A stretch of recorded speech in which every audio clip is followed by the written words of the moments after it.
तो दोस्तों काफ़ी टाइम बाद मार्केट के अंदर यूनियन म्यूचुअल फंड की तरफ से अपना एक न्यू एनएफओ लॉन्च कर दिएगा। बेसिकली ये क्या है, एक बैंक है, इसके साथ ही इनका जो म्यूचुअल फंड हाउस भी है। आज की डेट के अंदर ये एनएफओ बिल्कुल लाइव हो चुका है। आप इस एनएफओ के अंदर इजिली इन्वेस्ट कर सकते हैं। जो आपका मनी रहेगा उसको यहाँ पे देखिए इजिली ग्रो कर सकते हैं। तो आज के इस वीडियो के अंदर हम लोग इस एनएफओ के बारे में डिटेल्स में जानेंगे, जैसे कि ये एनएफओ कब से ओपन होगा, कब इस एनएफओ की क्लोजिंग होगी, अगर आप इस एनएफओ के अंदर अप्लाई करते हैं तो आपकी जो अलॉटमेंट रहेगी वो आपको कब मिल पाएगी। इसके साथ ही हम लोग ये भी जानेंगे कि इस एनएफओ की मदद से आपके जो फंड मैनेजर्स रहेंगे, किन कंपनियों के अंदर आपका फंड इन्वेस्टमेंट करेंगे। इस थीम के अंदर जो आपके फंड मैनेजर्स रहेंगे उन्होंने जो स्टॉक पिक किए फ्यूचर्स में, उन स्टॉक ने कैसा परफॉर्म किया है, आज की इस वीडियो के अंदर हम लोग डिटेल्स में जानेंगे। तो चलिए दोस्तों वीडियो स्टार्ट करते हैं और इस एनएफओ के बारे में डिटेल्स में जान लेते हैं। किसी भी एनएफओ का डिटेल एनालिसिस करने के लिए हम लोग क्या करते हैं, एक वेबसाइट की मदद लेते हैं जिसका नाम है moneymintidia.com। आपको गूगल में आना है, मनी मिंट आइडिया सर्च करना है। यहाँ पे देखिए न्यू एनएफओ फंड आपको देखने को मिलेगा, आपको इसके ऊपर क्लिक कर देना है। जैसे आप क्लिक करेंगे तो मार्केट के अंदर जितनी भी एनएफओस ओपन रहेगी उन सभी की डिटेल्स आपको यहाँ पे मिल जाएगी। तो यहाँ पे आपको नीचे स्क्रॉल करना है। अगर यहाँ पे आपको नहीं मिलता तो यहाँ पे देखिए राइट साइड में आपको यहाँ पे देखने को मिलेगा, आपको इसके ऊपर क्लिक कर देना है। जैसे आप क्लिक करेंगे तो आप इस पेज के ऊपर आ जाएंगे। यहाँ पे इस एनएफओ से रिलेटेड सभी इंफॉर्मेशन आपको बिल्कुल डिटेल्स में मिल जाएगी। तो यहाँ पे देखिए स्टार्टिंग में हमें बताया जाता है टाइप्स ऑफ स्कीम,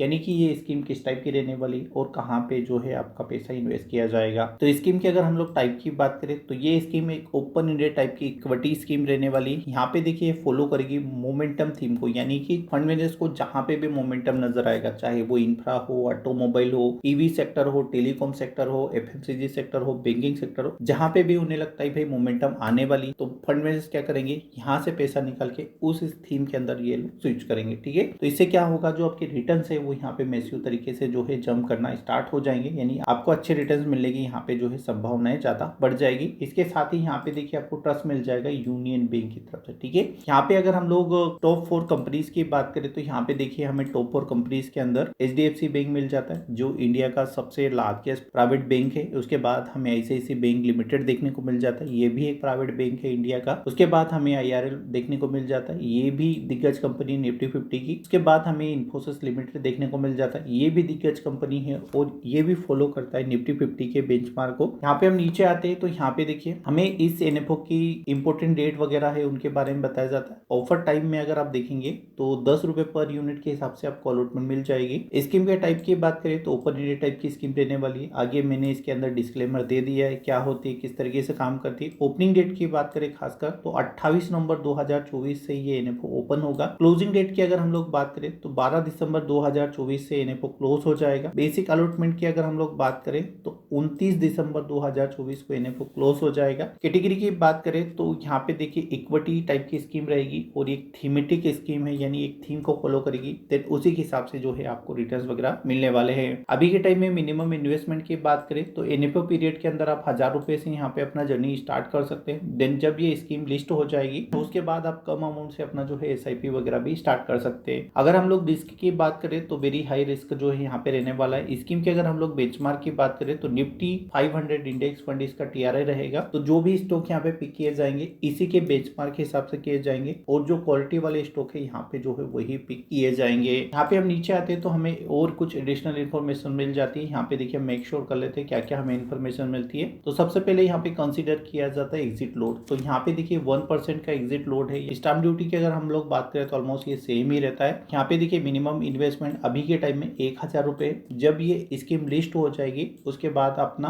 कम से कम 500 से अपना एसआईपी स्टार्ट कर सकते हैं। अपर हैंड में कोई भी यहाँ पे लिमिट नहीं है, लोअर हेड की जो भी लिमिट है मैंने आपके साथ शेयर कर दी है। चलिए वीडियो को कंटिन्यू करते हैं और इस एनएफओ के बारे में डिटेल्स में जान लेते हैं। यहाँ पे देखिए हमें एसेट एलोकेशंस के बारे में बताया जाता है। एसेट एलोकेशंस वो पोर्शंस होते हैं जहाँ पे हमें फंड मैनेजर्स का जो टाइप है, यानी फंड मैनेजर्स कहाँ पे कितना पैसा इन्वेस्ट करने वाले हैं उसके बारे में डिटेल्स में बताया जाता है। तो यहाँ पे आप देखेंगे इक्विटी और इक्विटी रिलेटेड जो इंस्ट्रूमेंट रहेंगे, यानी जो इक्विटी के अंदर हमारा फंड रहेगा मोमेंटम थीम के अंदर, उसके अंदर मिनिमम 80% और मैक्सिमम ये 100% तक जाएगा। अभी डिपेंड करेगा फंड मैनेजर के ऊपर कितना पैसा कहाँ पे डालना है। उसके बाद अगर आपके फंड मैनेजर को लगता है कि भाई आपके लिए इस थीम के अलावा भी कहीं और से पैसा बन सकता है तो यहाँ पे देखिए डेट मार्केट, मनी मार्केट जैसे इंस्ट्रूमेंट के अंदर वो 0 से लेके मिनिमम 0 है और मैक्सिमम 20% है। इस बात को भी आपको कंसिडर करना है। उसके बाद अगर फंड मैनेजर को कहीं से न्यूज मिल जाती है कि भाई जो RETIs रहे और NVTIs रहे, जो हाईवे वगैरह के प्रोजेक्ट रहते हैं उसके अंदर वो 0 से लेके 10% तक तक इन्वेस्टमेंट करने के बारे में सोच सकते हैं। तो इस बात को भी आपको अपने माइंड के अंदर रखना है कि थोड़ा सा जो आपका पोर्टफोलियो है फंड मैनेजर्स उनके हिसाब से इसको थोड़ा सा डाइवर्सिफाई यहाँ पे कर सकते हैं। यहाँ पे हम थोड़ा सा नीचे आते हैं तो यहाँ पे देखिए हमें टॉप के उन सेक्टर्स के बारे में बताया जाता है जो कंसिडर किए जाएंगे जिनके अंदर सबसे ज्यादा पैसा इन्वेस्ट किया जाएगा। तो मेनली यहाँ पे सेक्टर आता है फाइनेंशियल सर्विसेज का। तो इसके अंदर मोटा मोटी आप देखेंगे अराउंड 30% के समथिंग इन्वेस्टमेंट किया जाएगा। उसके बाद इंफॉर्मेशन टेक्नोलॉजी के अंदर 9.64% तक पैसा इन्वेस्टमेंट किया जाएगा।